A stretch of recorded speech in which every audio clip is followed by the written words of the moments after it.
Fala pessoal, beleza? Hoje eu quero passar para vocês algumas considerações bem importantes sobre a NR6, a nova NR6, né? Vigente hoje, dia 10 de junho de 2023. Então, deixa eu compartilhar a minha tela aqui com vocês.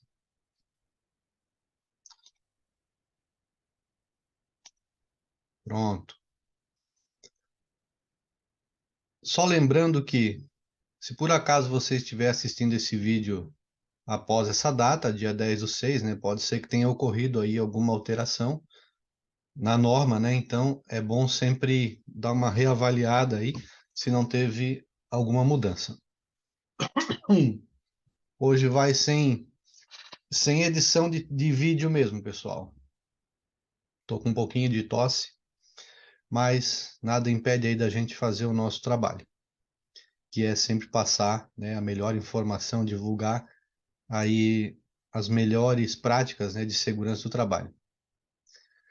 Então, pessoal, hoje, iniciando aqui, eu gostaria de ter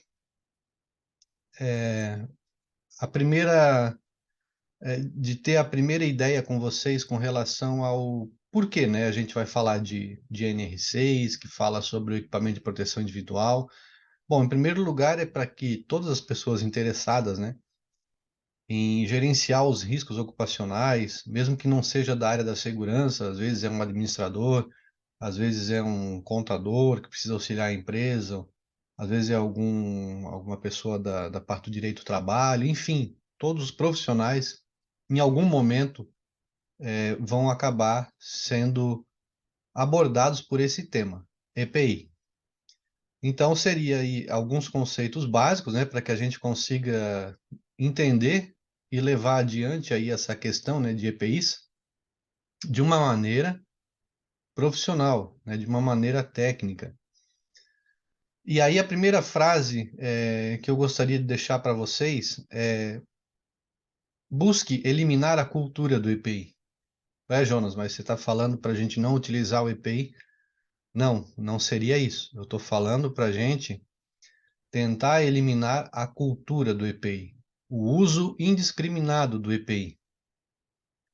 E a gente percebe isso nas empresas públicas ou empresas ou organizações, nas empresas públicas ou privadas, independentemente da forma de contrato, de que existe a cultura do EPI. Então, as pessoas responsáveis pela direção, pela gerência, pelo compras, acham que o ambiente está seguro quando a gente vai lá e passa numa loja e compra caixas e sacolas e mais caixas de EPI e entrega para os funcionários e aí acha que está tudo certo. Então, esse é o primeiro conceito que tem que ser colocado. O EPI, pessoal, é a última coisa que a gente vai pensar quando se fala em segurança do trabalho. Então, nós temos que seguir a hierarquia de prevenção e controle dos riscos, né, como está lá na NR1. Então, existe uma hierarquia. Então, aqui nós vamos considerar que chegamos ao risco residual, que é agora onde não tem mais o que ser feito, e aí, assim, agora entra a parte onde o trabalhador vai ter que utilizar um equipamento de proteção individual, certo?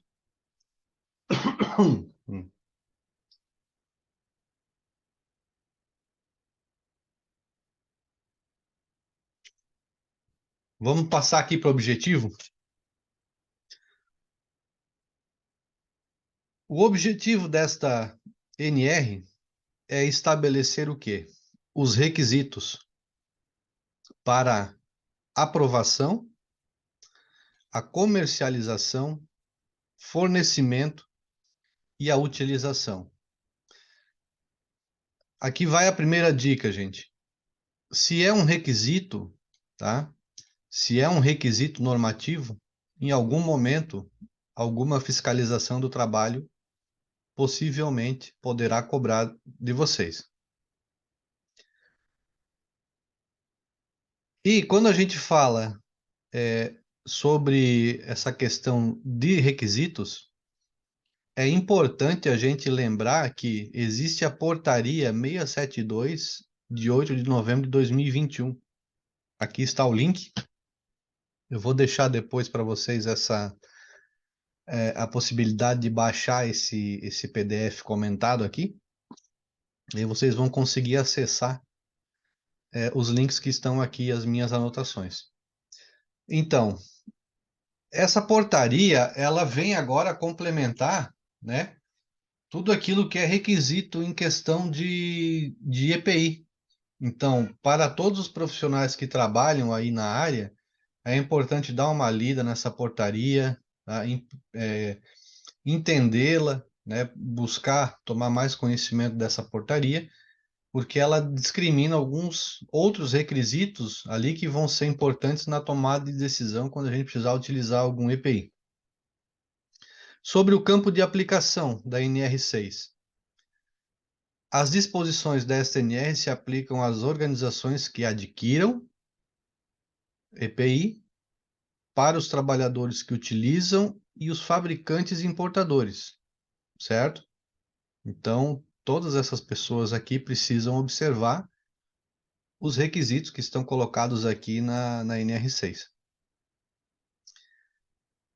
Uma outra questão interessante, gente, e precisamos pensar, tá? É sobre o que acontece dentro desse contexto de aquisição, de utilização, de controle, né, do EPI. Então, nós vamos ter aqui, ó, que o fabricante ou o importador, né, aquele que se equipara ali como fabricante ou importador, ele tem a prerrogação de projetar ou fabricar, e é ele que assume a responsabilidade também, ó, pelo desempenho, gravem bem essa palavra. A gente vai precisar disso aqui lá na frente.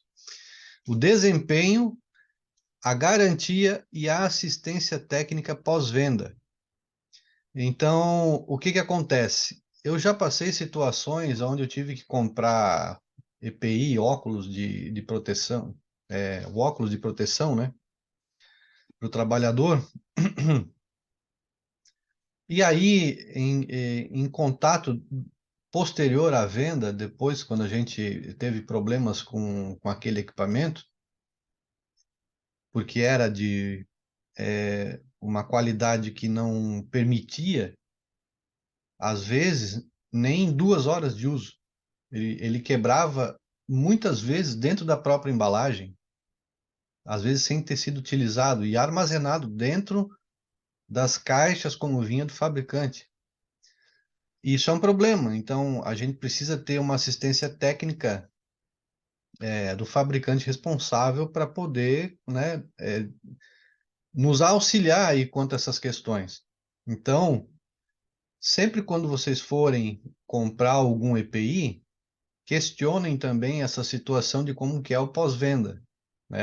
Quais são as garantias, como é que funciona a troca, né? Para que a empresa, a organização não tenha problemas quanto a isso. Ou se os problemas surgirem, que sejam fáceis de resolver, né? Ah, e aqui fica um detalhe, pessoal, eu já vou passar para vocês aqui o seguinte, tá? Nessa questão, antes de comprar qualquer equipamento de proteção individual, leia o certificado de aprovação desse equipamento. Tá? Ele precisa ser disponibilizado, ele está em mãos ali do fornecedor, do importador, ele pode ser consultado através do número do CA do equipamento no próprio Ministério do Trabalho, no site deles.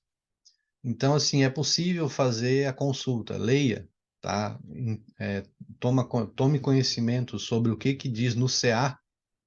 Até porque, como eu grafei ali essa palavrinha antes, aqui na parte do desempenho, ó, dentro do CA vai estar escrito também sobre o desempenho daquele equipamento que você pretende comprar para daí entregar para o teu trabalhador, tá? E lembrando que essa questão da entrega, ela tem toda uma metodologia para ser feita, né? Então a gente vai passar por esse critério também. Mas ler o CA do equipamento é muito importante.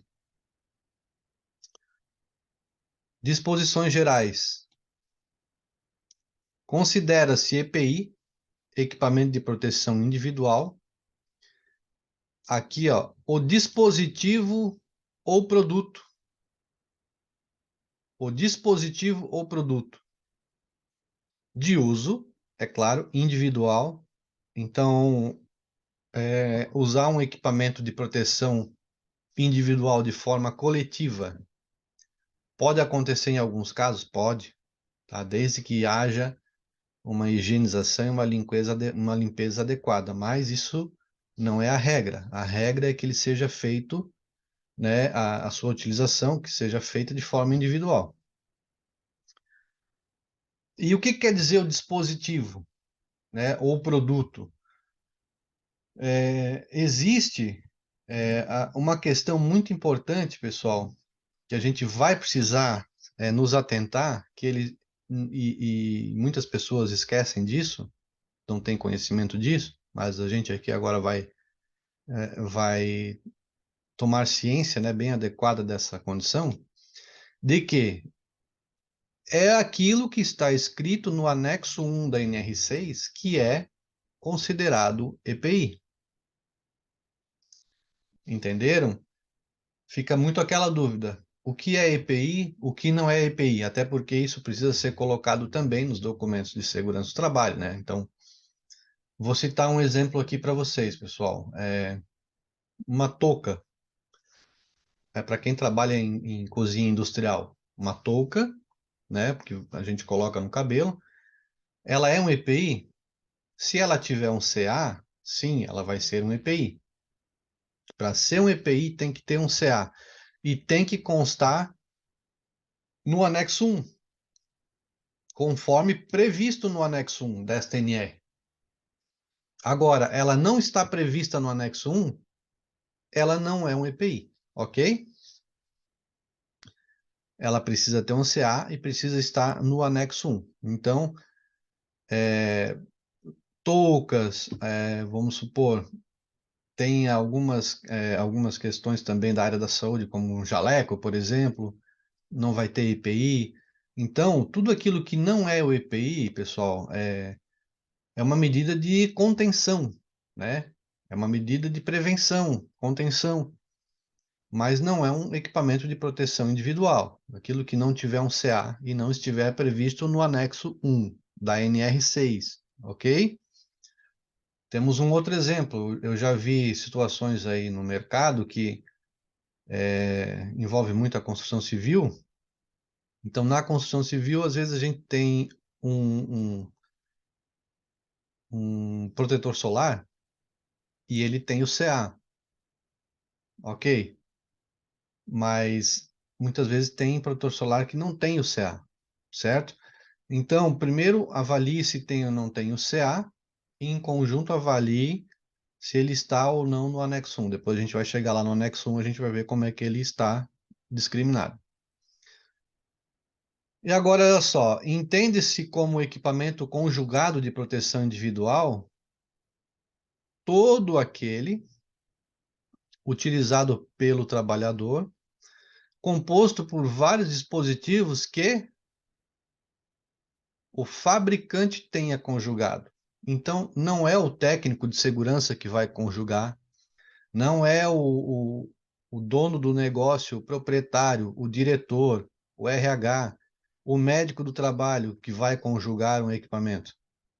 Quando a gente está falando agora, pessoal, principalmente nessa nova era da segurança do trabalho, é preciso que nós, profissionais, né, técnicos, tenhamos aí um cuidado quando lê algum dispositivo normativo, alguma instrução normativa, alguma instrução técnica, com aquilo que está escrito. Então, eu preciso ler aquilo que está escrito e buscar de todas as formas interpretar o que está escrito. Porque atrás de cada palavra existe um significado para que aquela palavra esteja ali. Eu já falei isso no outro vídeo da NR1 comentada. Se você não assistiu, você pode procurar aqui, está aqui no nosso canal na parte de NR comentada, a qual vai ficar essa NR6, de que um bom exemplo disso é quando a NR ela traz a palavra pode e quando ela traz a palavra deve para determinado requisito. Então, se ela disse que pode, ela me coloca numa condição que eu posso escolher fazer ou não daquela forma que está sendo sugerido ali. Por exemplo, tal documento pode ser colocado no PGR, entendeu? Pode ser citado no PGR. Agora, tal documento deve ser registrado no PGR. Então, quando vem a palavra deve, eu não tenho escolha. É um requisito que eu tenho que aplicar conforme foi solicitado. E aqui tem um detalhe importante, ó. Sempre quando o fabricante conjugar o equipamento de proteção individual, deve ser eficaz, né? Contra o quê? Contra os riscos derivados dos perigos que foram identificados. Então, ele deve ser eficaz. Por que que eu estou falando isso? Porque muitas vezes, por exemplo, pessoal que usa óculos, pessoal que tem barba,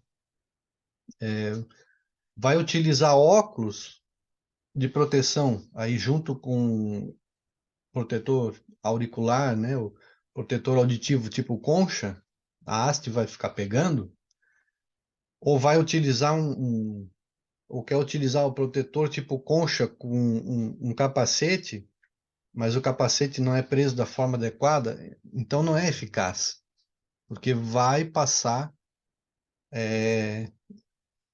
uma grande quantidade da, acima do limite de tolerância que foi projetado ali para aquele equipamento, vai acabar passando e vai acabar danificando, né, o sistema de proteção do equipamento.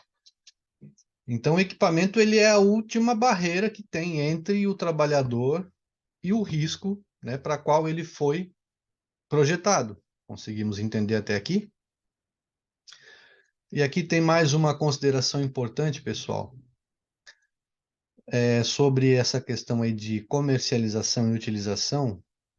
Não compre EPI que não tenha o CA, que é o número do certificado, né, de aprovação dele.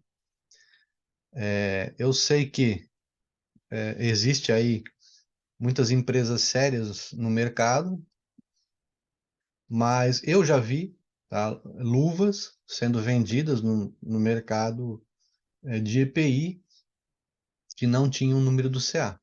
Então, isso é muito grave, tá? Isso foge às nossas regras aí comerciais e é muito mais grave entregar um equipamento desse sem o CA para um trabalhador. Então, a gente coloca a, a vida e a saúde do trabalhador diretamente em risco, né, quando toma uma atitude dessa, certo? Então, vamos fazer uma pausa por aqui e aí a gente continua no próximo vídeo.